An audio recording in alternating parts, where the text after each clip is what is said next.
जी में स्नान के लिए कभी नहीं गए, न गंगा जी का नाम लिया, न गंगा जी पे श्रद्धा करते हैं, ऐसे लोगों की जीवन में जो आचरण बनते हैं वो बड़े निरर्थक होते हैं और ऐसे लोगों की ही दुर्गति होती है। पर गंगा जी का एक बार का स्नान निष्पाप कर सकता है, पूर्ण विश्वास होना चाहिए। एक बार हरिद्वार में बहुत लोग गंगा स्नान कर रहे थे। पार्वती जी ने कहा कि देखो इन सबका उद्धार पक्का हो गया, क्योंकि हम देवी की महिमा को जानती है गंगा की। ये सब स्नान करके, पूर्णिमा का पर्व है, ये स्नान कर रहे हैं, पक्का निष्पाप हो गए। महादेव जी ने कहा नहीं नहीं नहीं। बोले क्यों प्रभु? बोले इनमें कोई गंगा स्नान कर रहा है, सब पानी में डुबकी लगा के आ रहे हैं, गंगा में थोड़ी लगा के। बोले प्रभु आप भी एक आश्चर्य में बात करते, सब देखो ना कितने भाव से नहा नहा के आ रहे हैं। बोले अच्छा इनको विश्वास नहीं गंगा जी पे, इसलिए पानी पे डुबकी लगाते हैं, कोई एक होगा जिसे विश्वास होगा। देखो अभी हम परीक्षा करते हैं। रास्ते में बैठ गए तो फिसल के जैसे गिर गए हो, ऐसे वृद्ध का रूप रख के गिरे हुए। अम्बा जी तो नवीन रूप धारण करके बोले जो निकले उससे जो हम कहें सो कहो। तो जो महादेव जी ने सिखाया तो कहते भैया ये हमारे पति देव गिर गए, थोड़ा हाथ सहयोग दीजिए, पकड़ के उठा दीजिए, अकेले उठ नहीं रहे, आप आइए। और जब कोई आने लगे तो कहना निष्पाप पुरुष ही हमारे पति को छू सकता है, अगर पापी छुआ तो भस्म हो जाएगा। बस इतना तुम्हें बोलना है, ठीक है। अब जो निकलते बोले भैया आप गंगा नहा के आ रहे हो? बोले हाँ। तो बोले आप तो निष्पाप हो ही गए, हो गया, हमारे पति फिसल के गिर गए, हमारे पति निष्पाप हैं, और जो निष्पाप पुरुष इनको निकाल सकता है, अगर कोई पापी छू लिया तो भस्म हो जाएगा, आप सहयोग करो। बोले गंगा तो नहा के आए पर पाप बहुत तो हुए, अगर कहीं पाप नष्ट ना हुए हो तो भस्म ही हो जाएंगे। नहीं, कोई नहीं, किसी की हिम्मत नहीं पड़ी कि महादेव जी को निकलवा दें, क्योंकि जहां ये कहती कि अगर पापी पाप तो हुए यार, अब पता नहीं गंगा नहाने में नष्ट हुए कि नहीं नष्ट हुए, बेकार को भस्म हो जाए ऐसे।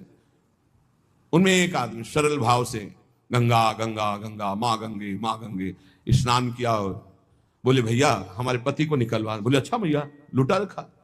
बोले भैया एक बात सुन लो, हमारे पति निष्पाप हैं, अगर पापी पुरुष छुएगा तो भस्म हो जाएगा। बोले भैया आपको विश्वास नहीं, गंगा मैया में स्नान करके आ रहा हूं, अब भी पापी हूं। और तत्काल भगवान बाहर निकाल किसी को। जब वो चला गया तो भगवान शिव ने कहा ये केवल गंगा स्नान कर इसकी। अर्थात भाव विद्यते देवा ना पाषाणे ना मूर्तये। यदि हम भगवान के नाम, भगवान के धाम, भगवान के इन पावन तीर्थों पर दृढ़ विश्वास करते तो बहुत जल्दी लाभ प्राप्त होता है। ये विश्वास के लिए सुनाता है शास्त्र, ऋषि मुनि सब ये विश्वास के लिए सुनाते। हमें दृढ़ विश्वास कर लेना चाहिए कि अब हमारा कल्याण तो हो ही गया। जैसे गंगा जी क्या है? भगवान श्री कृष्ण का चरणामृत है। गांगम वारी मनोहारी मुरारी चरणच्युतम त्रिपुरार शिरश्चार, जिसे भगवान शिव मस्तक पर धारण किए।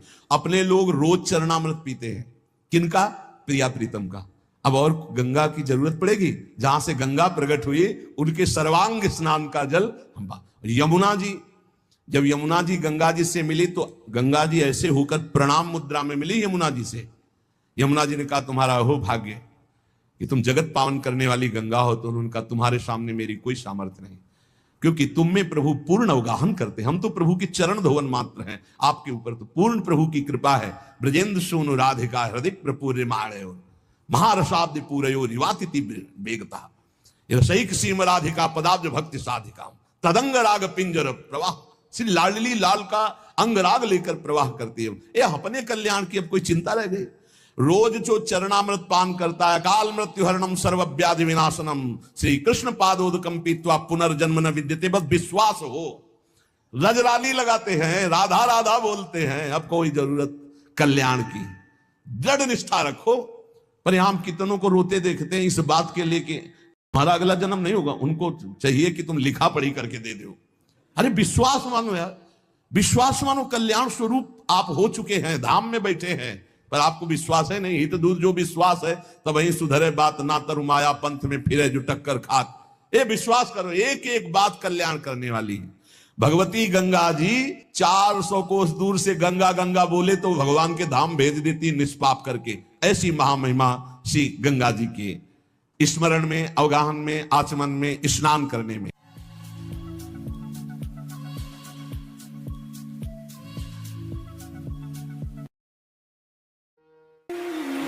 माघे प्रयागे शतकल्पवास। प्रत्येक माघ में, प्रयाग में कल्पवास की महिमा है। और फिर कुंभ महापर्व आ जाए तब तो उसकी महिमा अनंत अनंत गुणित हो जाती है। शास्त्रों में लिखा है, अभी हम लोग प्रयाग जाएंगे, तीर्थराज प्रयाग, महाकुंभ पर्व है। उस महाकुंभ पर्व के समय लघु भारत नहीं, एक प्रकार से लघु विश्व वहां उपस्थित होने वाला है। कम से कम 40-50 करोड़ लोग वहां जाकर स्नान दर्शन लाभ प्राप्त करेंगे। पूरे देश के साधु संत मठ मंदिर अखाड़े सब वहां पहुंच रहे हैं। बड़ी जोर की तैयारी हो रही है। और बहुत से लोग तो कुंभ पर स्नान करने जाते हैं ना, तो सोचते हैं कि जैसे संक्रांति का स्नान है तो संक्रांति के एक दिन पहले पहुंच जाएंगे, फिर पहुंच जाएंगे। अब वहाँ भीड़ ज़्यादा हो गई तो भीड़ का वो है ना, कैपेसिटी कितनी है, सामर्थ्य कितनी है हटने की। तो हमारे सामने ऐसी घटनाएं भी घटी हैं कि ज़्यादा भीड़ हो गई तो जो लोग स्टेशन में पहुंच गए जंक्शन पर, उनको पुलिस ने वहीं घेर लिया। वहीं जंक्शन पर ही कहा यहीं खाओ पियो, यहीं रहो। और फिर वापसी उनकी टिकट थी, ध्यान से सुने, तो वहीं जंक्शन पे रहे आए, वहीं खाए पिए, वापसी टिकट थी, फिर बैठ के। और स्पेशल ट्रेनें चल जाती हैं, बैठो बैठो, जाओ जाओ, भीड़ कम करना है, चले चलेंगे। ऐसा भी होता कि गए और वहां तक गए और नहाए भी नहीं, दर्शन भी नहीं किए। और बहुत से लोग ऐसे होते जो जाते हैं, अब उनको इतने किलोमीटर दूर तो पार्किंग बनाई है, बीच में कुछ बात पैदल पैदल चलेगा। अरे भैया हम तो कहीं नहीं जाएंगे, हो गया हमारा कुंभ। हम ये बात इसलिए कह रहे हैं कि एक तो इसलिए कह रहे हैं कि मुख्य तिथि पर जाओ तो उसके 2 दिन पहले पहुंच जाओ। और अब तो बड़ी व्यवस्थाएं, सब कुछ संभव है।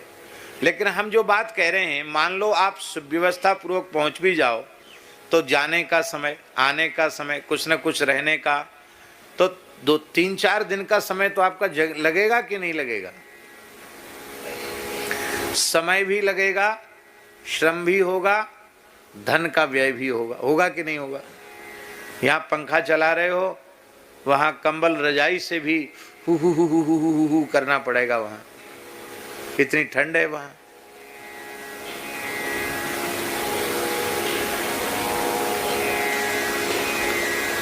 इतना सब कष्ट सहोगे और त्रिवेणी में स्नान करोगे तब पुण्य प्राप्त होगा। अब हम जो बात कह रहे हैं, आर्ष वचन, भगवान व्यास कह रहे हैं, गो माता के पीछे पीछे चलकर जो गो गाय के खुरों से उड़ी हुई रज वो जब किसी व्यक्ति के ऊपर पड़ती है तो उसे त्रिवेणी स्नान का पुण्य प्राप्त हो जाता, कुंभ स्नान का पुण्य प्राप्त हो जाता। अब लियो साहब, 12 साल में एक बार कुंभ आएगा और गैया चराओ, गैया के खुर की रज ऊपर पड़ जाए तो कुंभ स्नान हो गया, तीर्थराज प्रयाग का स्नान हो गया। 2 पैसा भी खर्च नहीं हुए। इतनी महिमा है गौ सेवा की। और समस्या तो यही है, क्लिष्ट साधन ही लोगों को लगता है कि हाँ हमने कुछ किया, हमें कुछ पुण्य मिला। सरल साधन करने पर लोग अरे कुछ नहीं, राम राम करने में क्या। अरे भैया, एक राम नाम के पुण्य की बराबरी सभी वैदिक कर्म एक साथ हजारों बार किए जाएं, उनसे जन्य जो पुण्य होगा वह पुण्य, और एक बार श्री राम नाम के उच्चारण का पुण्य, उस पुण्य के 16वें अंश की बराबरी कोई सत्कर्म नहीं कर सकता। पर इस नाम में प्रीति किसको है, नाम में विश्वास किसको है?